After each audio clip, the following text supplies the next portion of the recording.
Hi, I'm Nathan. I go by Peteparker, and every week I do comic book reviews because that's the rule at my house. If I want to keep buying them, I've got to keep reviewing them online. So this is going to be the review for Wolverine number 11. This is written by Jason Aaron, and this one, the art is done by, I just forgot his first name, Renato Guieres. So the basic story here is the people who sent Wolverine to hell recently, aided by Mystique, are called the Red Right Hand, and they're a secret organization of people who are seeking revenge against Wolverine throughout his history.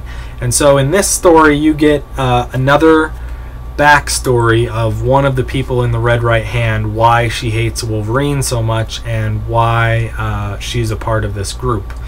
And throughout that you also get Wolverine fighting this other chick, and I don't know if she said her name. Oh, Shadow Stalker. That's her right there. If you can see that, probably not. Shadow Stalker. She's got weird little spiky balls coming out of her hair and zippers over her eyes and mouth, and she enjoys violence quite a bit, and she seems to have really sharp claws.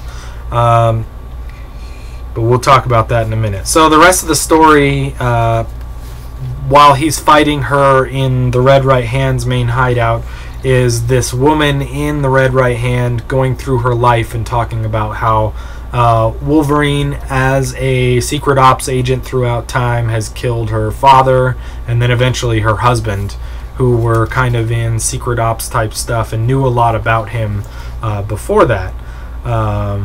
There's an image of him killing her father when she's a child.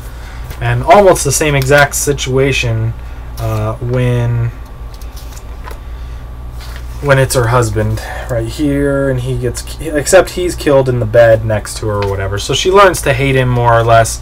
And as she joins the Red Right Hand at the death of her father or whatever, she starts to realize that she doesn't really want to be a part of this revenge organization, that she doesn't really want revenge. But the main guy tricks her into...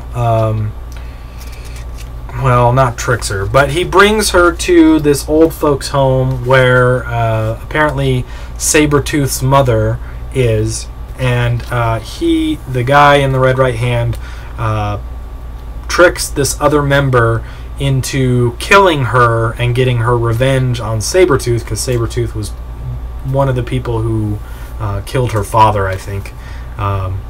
So she's kind of stuck in this organization, and as she's watching Wolverine take apart this this bad chick, whatever her name is, Shadow Stalker, she's sad that she's still stuck in here and a part of this, but she didn't have any method of going anywhere else. And so, of course, Wolverine emerges victorious and kills her or whatever. Or she seems to be killed. Maybe she's not killed. Her eyes are open, though.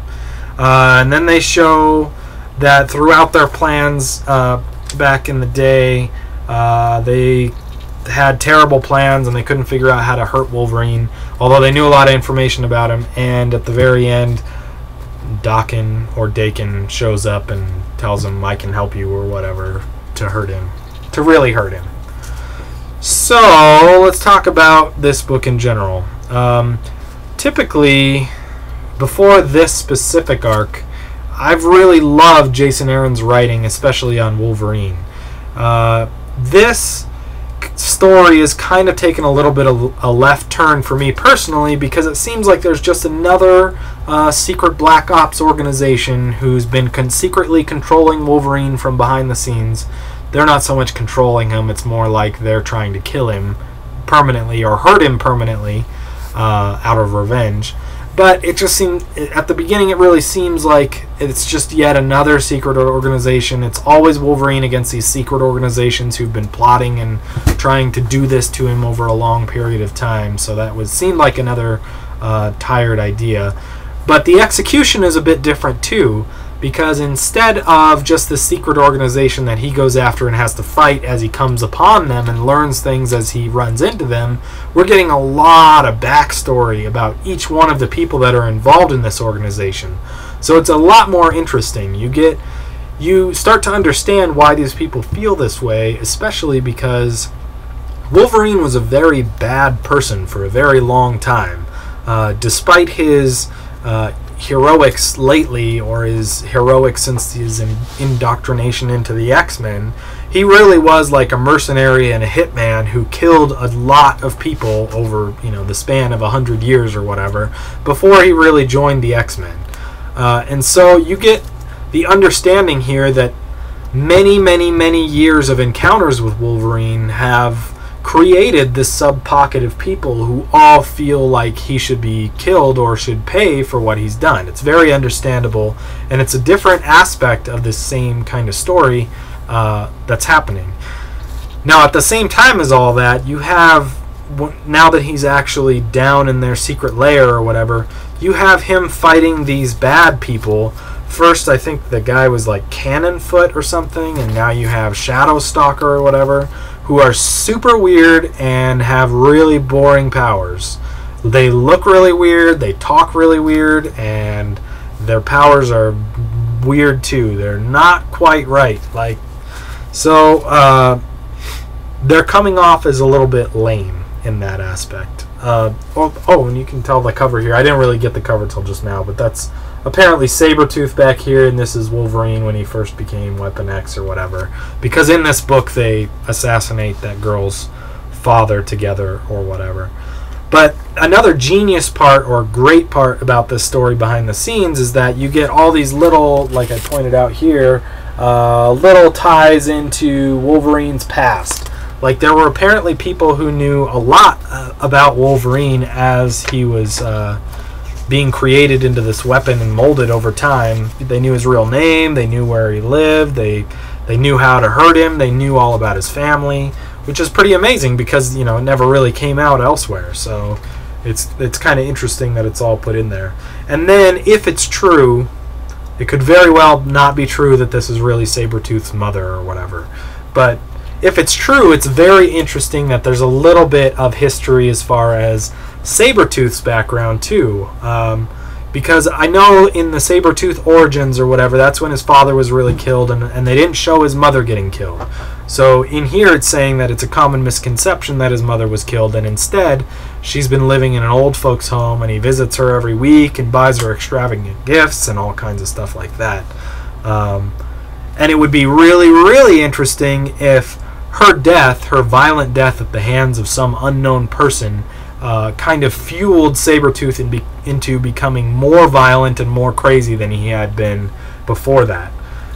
That's if that's true. This could easily be just some old woman, and this guy told this girl that that's the situation, and she just took her revenge out on this random old lady, which kind of makes sense too, because if they didn't really want that to be a part of Sabretooth's mythos or whatever, then that's pretty interesting. And then at the end, with Daken being a part of the Red Right Hand to try to hurt his father, I feel like that story is kind of played out too.